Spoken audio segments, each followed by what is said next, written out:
Now you're bored, you've got yourself a bit of money. You like high-performance vehicles, but you can't afford, say, a Porsche or a Ferrari. What do? You get yourself a kit car. Now we've come to York today to see what it's all about. So what type of car is this then, Don? This is our Raider. It's a new chassis which we have developed and put a competition-style bodywork on it. Yes. As a means of proving the chassis before we develop alternative body styles. So this is an uphill quarter-mile racer, or? Yes, I've used it at Howard Hill Climb on a regular basis to prove the chassis in competition work before we put additional bodies on it. So did you build this from scratch yourself? I didn't, but it was built here in the workshop. Took about 400 hours as it's a prototype. And how much would it cost you to make a car like this? That car could be put on the road for about 6,500 plus a competition engine, which could cost anything from a few thousands to many thousands. So I thought kit cars were supposed to have a Q plate. Now this one's got an R plate. How does that work? Well, this is because it was built full of new parts, and therefore we can register it as a new car. So what engine do you have inside this vehicle? A 4.6 litre V8 Rover. So did you model it on any specific car that you'd seen in the past? No, we started off by trying to keep the corporate shape of the kidney, which was used on the other models. The plough-like shape of the front is designed specifically to give us lots of downforce to keep the car on the ground at speeds. So is this your favourite car? Yes, I think it's great fun. I've thoroughly enjoyed it during the summer, using it for commuting to and from home.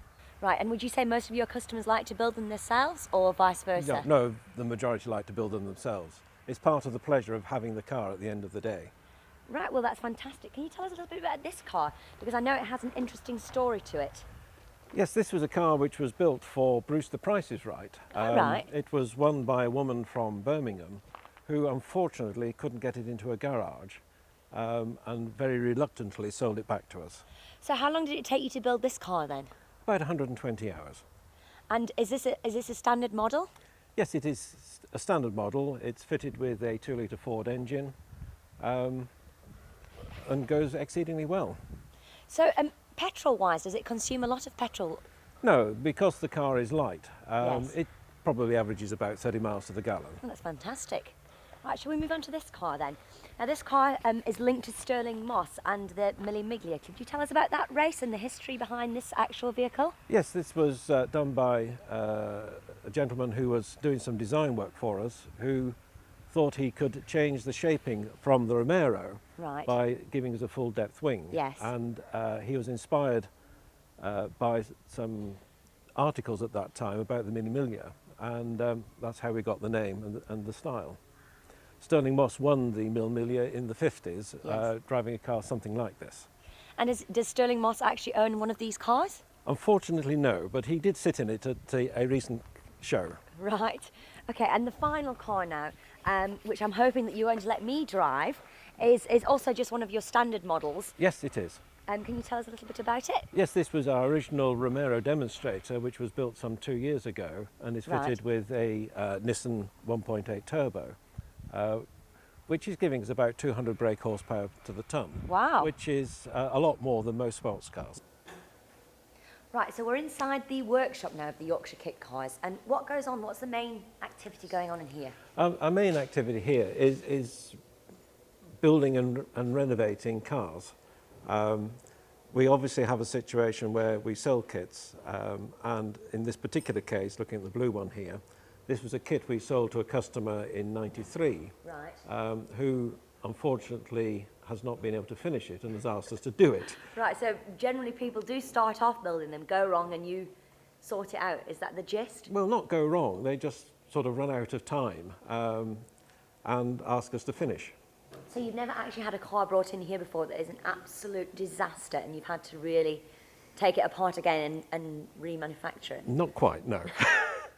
So what are these cars that we've got here then, Don? I really like this colour. This is a Lotus Elan, which we're doing complete renovation for a customer who lives in the States. Wow.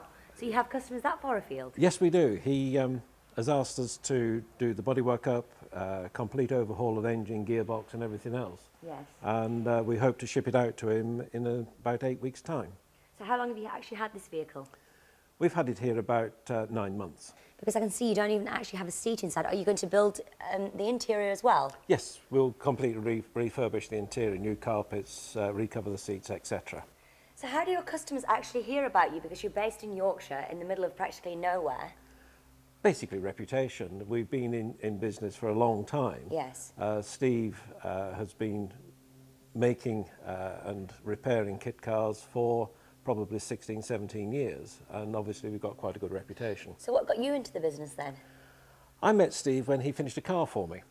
Oh right, and what car was that, a kit car? Yes, it was a kit car, which he finished for me in 1989, and in 92 we had the opportunity of buying some cars from another manufacturer. Yes. And we got into partnership then. So what type of car is this then, Don? This is an MG. Yeah. What's the difference between an MG and an NG? An MG is the car produced by Rover over the years. Yes. An NG is a car designed by a man called Nick Green in the 80s, Right. using MGB running gear. Okay, and who actually owns this vehicle? So by a gentleman in Sweden. The interesting thing about this is that he's the man that invented the Magic Tree car air fresheners. Oh, that's quite interesting. And how long have you actually had this vehicle in the workshop? It's been in the workshop about 6 months. Obviously we've had a lot of work to do on it in converting it from right-hand drive to left-hand drive. Well, that's it for all the boring talking. Here's where the real action begins, on the open road. Let's go. Amazingly, there are about 65,000 kit cars on British roads. Prices range from as little as £2,000 up to £35,000. They are surprisingly safe, which means insurance is typically half the price of a normal car, and they can last for up to 20 years, making them environmentally friendly. Not bad at all, really.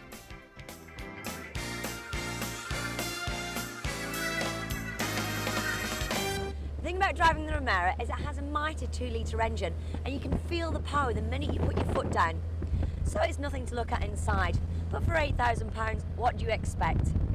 I would suggest that you take it to the south of France or something like that though, because it's, well, in summer it's okay, but for winter there's no side protection and it is absolutely freezing. Well, I've been out in the car and it's been raining and I've been cold, but I've thoroughly enjoyed myself. I think these are the bee's knees, so I'm going to buzz off.